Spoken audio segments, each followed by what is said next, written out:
האם זה באמת סגולה בדוקה? הסגולה ללמוד בזה? Good evening, Erev Tov, Dobro V'Yetcher. We are in the Zera Shimshon on Parsha Behar. This Shabbat, we're going to have a double Parsha, Behar B'chukosai, to close out the third book of the Torah, Sefer Vayikra. We're going to do, on Parsha Behar in the Zera Shimshon, we're going to do section 1. Now, this is a long piece. We previously, and we've divided into 4 parts. We've previously done part 1, and then about a year later or 2 years later, we did part 2. Tonight, God willing, we're going to do part 3 that starts with the words Ve'od yesh prat. Ve'od yesh prat acher.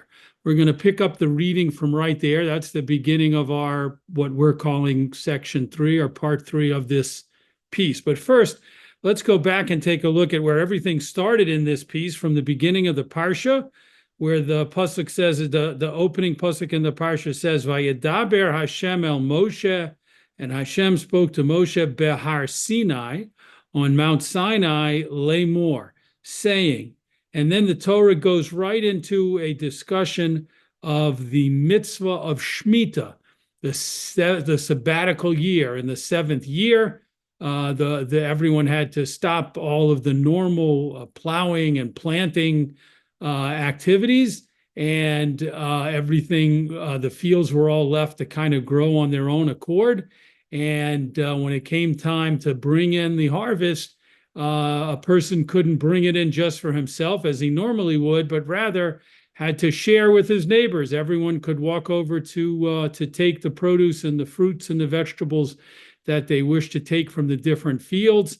You couldn't do it in a chaotic manner, of course, but owners of the fields would make sure that people had access to come and take and share the bounty, so to speak.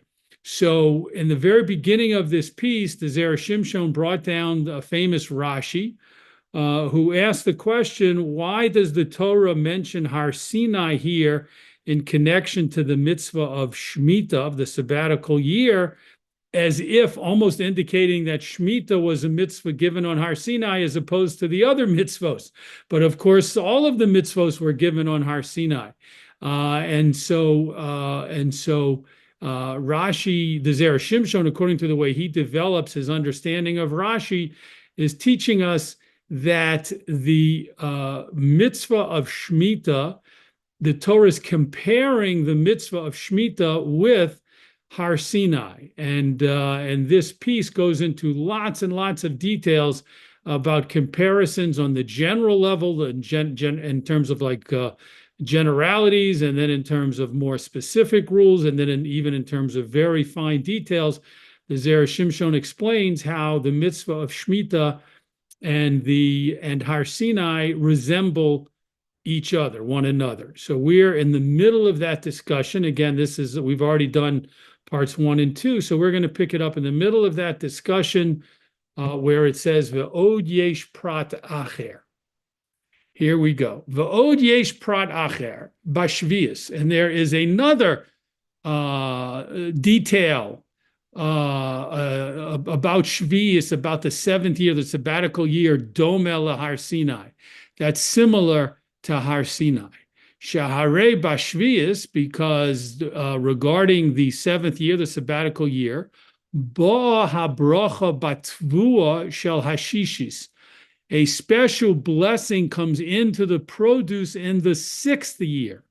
Ve'osa hatvua l'shlosh hashanim, and this blessing enables the land to produce in the 6th year enough produce for 3 years. For the 6th year, for the 7th year, and for the 8th year, until all of the new things are planted in the 8th year, because there's no planting in the 7th year, as we said. That's part of the rules and the laws of Shavis, of Shemitah, of the 7th year. So in the 6th year, people needed to be able to bring in enough produce to feed them for that year, and in the next year when they wouldn't be able to plant, the 7th year, and for the 8th year until they were able to plant but had to wait for things to be ready to be harvested and consumed. V'ha'adam eino, and a person is not, proceeding to the top of the next column on the right, V'ha'adam toreach klum. And a person doesn't work at all. That means once a person does everything he or she can do in the 6th year of the 7-year cycle to plant and to harvest and to bring in all of the produce, then that's it. They're done. Once the 7th year comes, they don't do any of the work. They're not allowed to do the regular work. As we mentioned, that's part of the laws of the Shemitah year. And so a special aspect is that a person doesn't do work, but has all of this produce to feed him and his family for 3 years. And so it will be in the world to come, in the future days. As we say in the 13th chapter of Maseches Ksubas, Lo ke ha'olam hazeh ha'olam haba. This world is not similar to the next world. Ha'olam hazeh, and this world, the world we inhabit now, yesh bo tsar lidroch v'livtzor. A person has to trouble himself. He has the trouble to crush the grapes, to harvest the grapes and crush the grapes. If he wants to have grape juice, if he wants to have wine, he's got to go out and bring in the grapes and crush them and make the wine. Ha'olam haba, but in the world to come, and we're not talking here about the spiritual world to come, we're talking about Yemos HaMashiach, the Messianic era. Adam mevi anova achas, a person would bring one grape, bikoron, in a wagon, o bisfina, or in a ship, v'chule, etc. All you would need would be one grape. You wouldn't have to go to a lot of trouble to harvest thousands and thousands of grapes. You'd bring one grape in from the field, and that one grape would produce a tremendous amount of wine. Next paragraph. V'chein haya techilas habriya al derech zo. And similar, at the beginning of the creation of the world, things followed this same pattern. Lule chet Adam. If it were not for the sin of Adam Harishon when he ate from the Eitz Hadas, if that had not happened, then people would have continued to be able to enjoy a very full and bountiful produce from the earth, from the land, without doing much work. Kimosha Kosav Maharsha, as the commentator Maharsha wrote, Beperak Yud Aleph de Sanhedrin Daf Tzadi Tes, in the 11th chapter of the Talmudic tractate of Sanhedrin on page 99. Al-Hahi the Odom le'omal yulad, the Gemara over there brings down a pasuk from Eov, which says a man is born to toil. Shehamalocha tihye nases me'aleha. The Gemara brings down that in the beginning of the creation of the world, things were set up so the work that would later need to get done, or that we are used to getting done in the field, the agricultural work, would happen by itself. Kidi amrinan bibrachos, as the Gemara also says, and Maseches Brachos, b'chasidim harishonim, regarding the early saintly pious people, shehoyasa torasam umon nusam, their study of Torah was their occupation. The Gemara there in Brachos tells us that the early Hasidim Harishonim used to completely devote themselves to Torah study. That's how they occupied all of their time, as if that was their job. Other people would go to work and work all day, or go out into the fields and do agricultural work all day, and sometimes even into the night.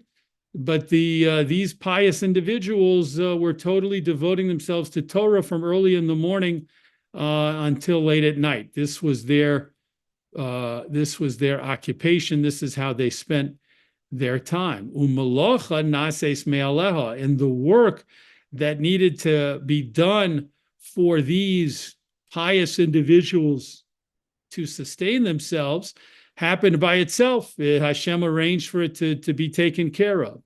Lule chet Adam Harishon, and all of this would have been true for everyone if it was not for the sin of Adam Harishon. Shenemar lo, as it says, as Hashem said to Adam after the chet, after the sin, B'zeas apecha tochal lechem, with the sweat of your brow you will eat bread.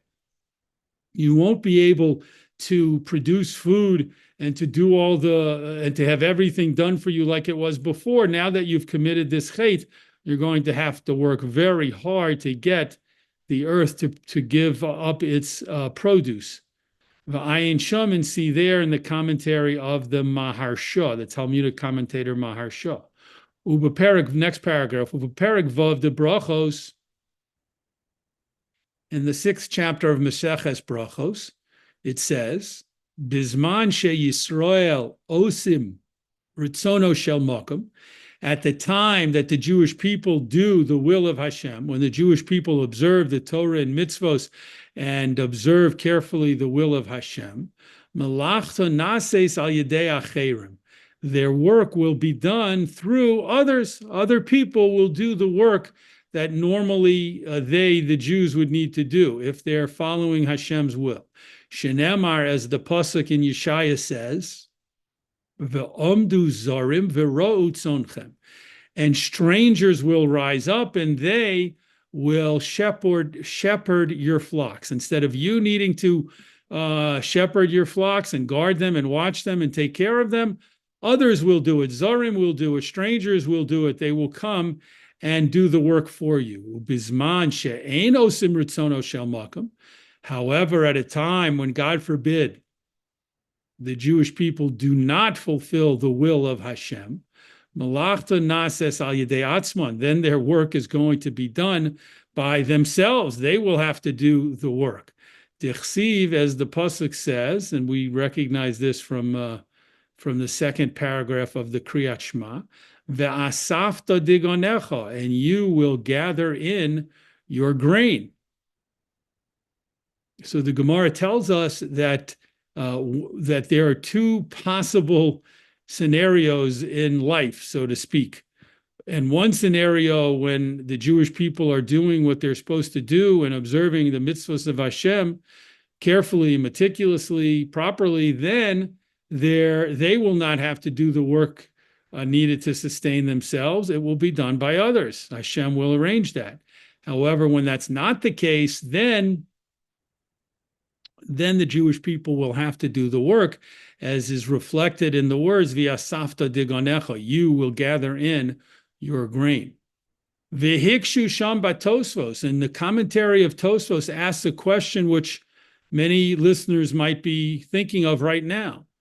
V'hakra de v'asafta digonecha, when the pasuk uses the phrase, you will gather in your grain, be'osim ritzono shel makom komayre, it's talking about people who do the will of Hashem. Think back to the think of the 2nd paragraph of Shema. It tells us when we keep the mitzvos, when we do the right thing, when we observe the commandments of Hashem, then Hashem will bless us with rain, with rainfall, with proper rainfall, and our crops will grow and we'll gather our grain in. It's all a beautiful, wonderful picture, because it's talking about when people are keeping the mitzvah. So Tosfos says, why would the Gemara use the words v'asafta digonecha to describe a situation when the Jews are not keeping the mitzvos and then they have to take in their own harvest?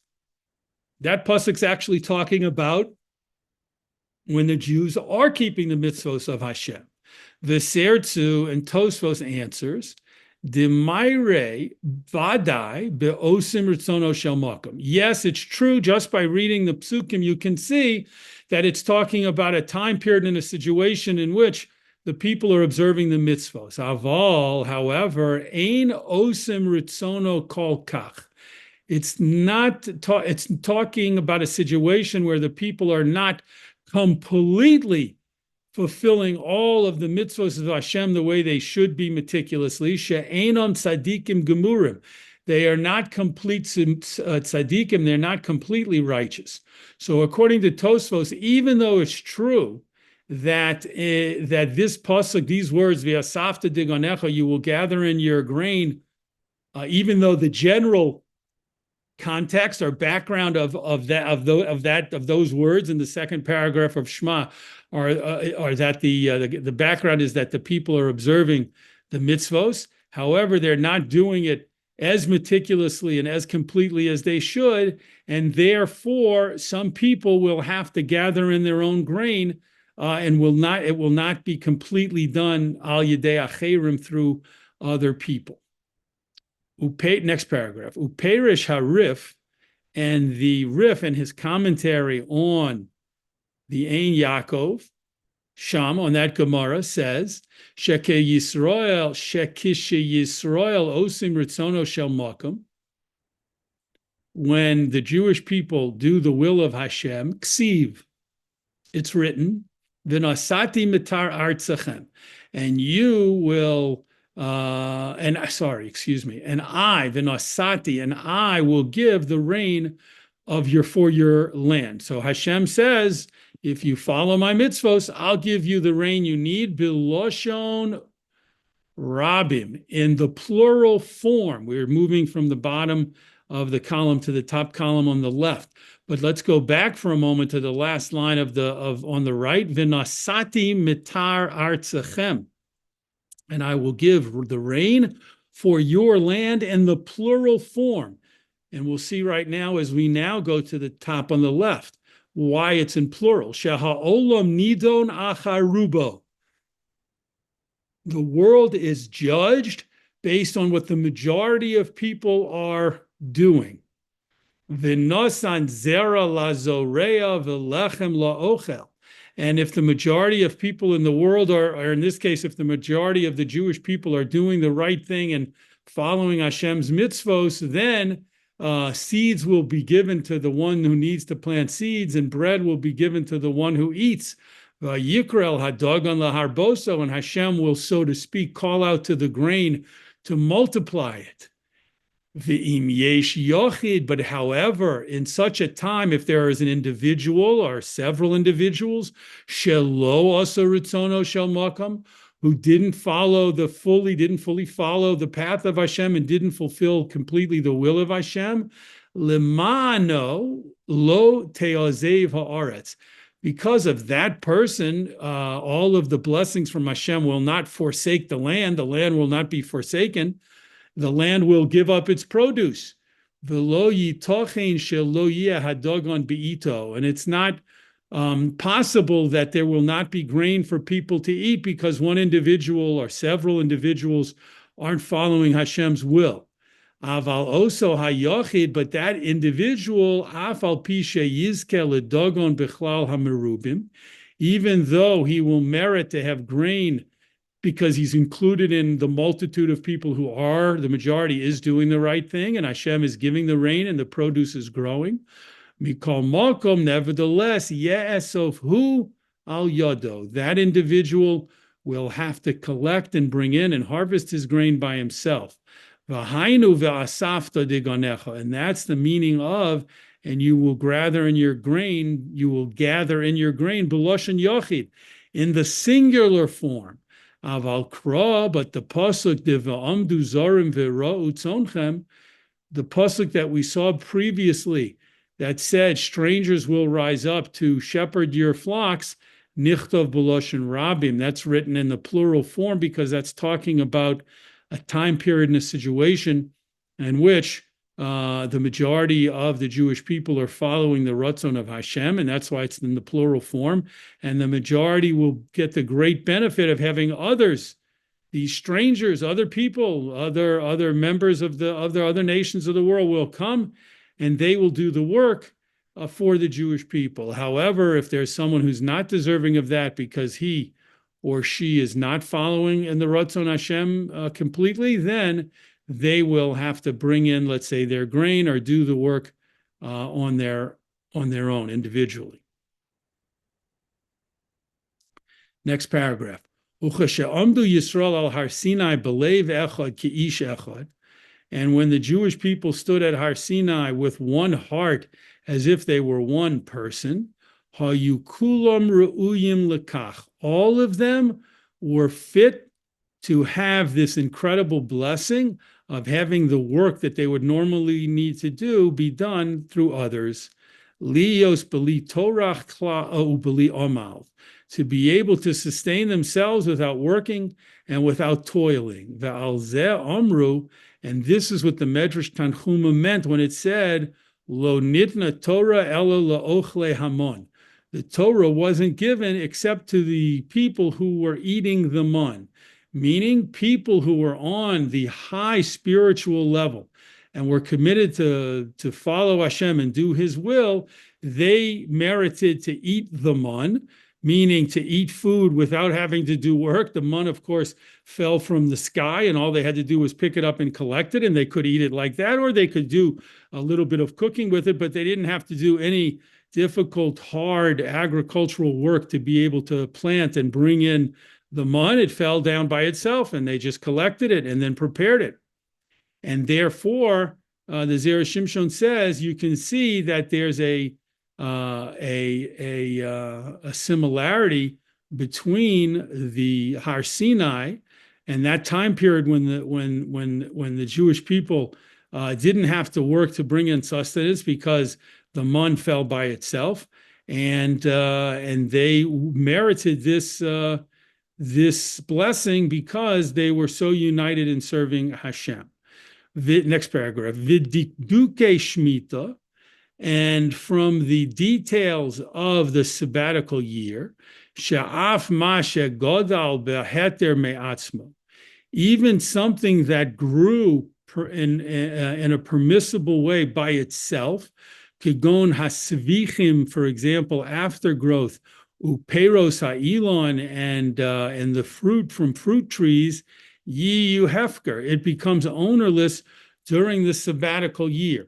So let's pause here to make sure we understand what we're saying. One of the laws of Shemitah is that even things that a person doesn't work hard to plant and to take care of and to maintain, and they just grow by themselves. For example, let's say you have any kind of fruit orchard, apples, pears, peaches. Of course, in terms of Eretz Yisrael, we have to mention figs and dates and pomegranates and grapes. And those things grow each year by themselves.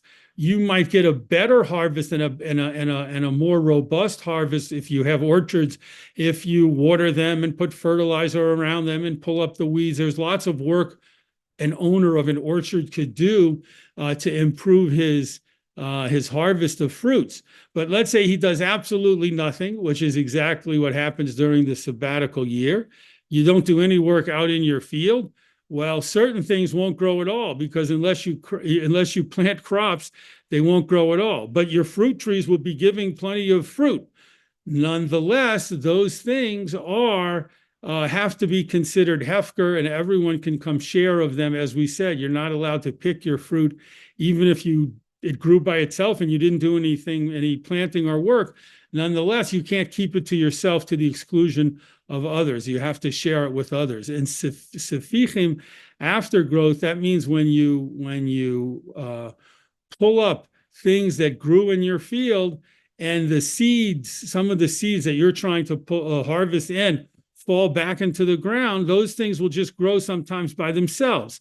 And that is permissible to eat during the Shemitah year. You didn't do anything wrong. It grew by itself, and you didn't do any of the agricultural work necessary for it to grow. Well, it's permissible, but even that has to be shared with others.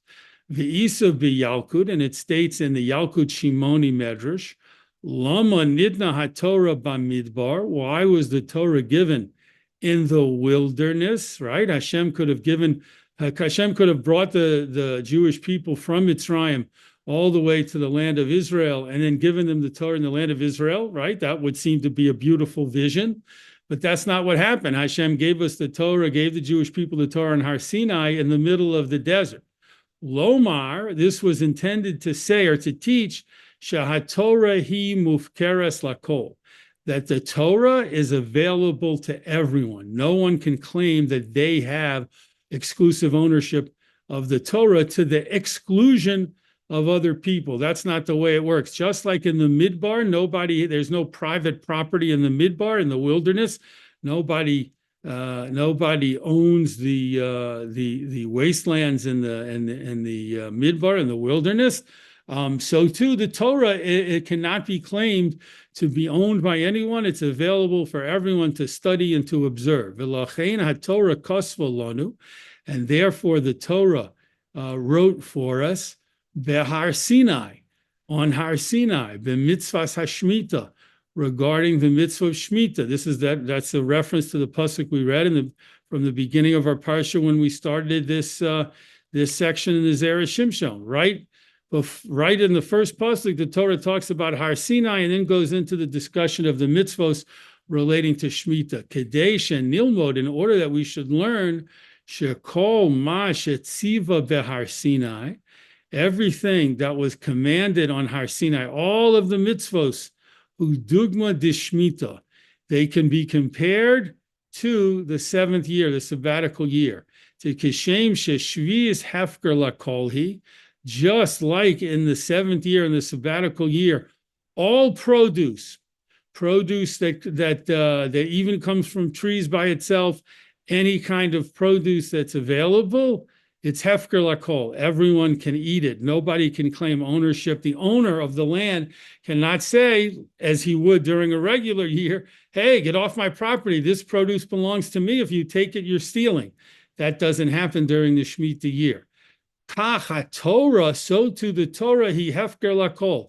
It is also available for everyone to take, and no one is allowed to say to another person, you're not deserving to study Torah, or you're not, we don't consider you ready to study Torah. The Torah is available to everyone, just like produce during the Shemitah year, and that is taught to us by this juxtaposition in the beginning of our Parsha, where the Torah talks about Har Sinai and then goes into a discussion of Shemitah, of the sabbatical year, and the laws and rules, again, in generalities, but also in great detail of all of those laws. So too, the rest of the Torah should be viewed as something hefker and available to everyone to study and to observe and to learn.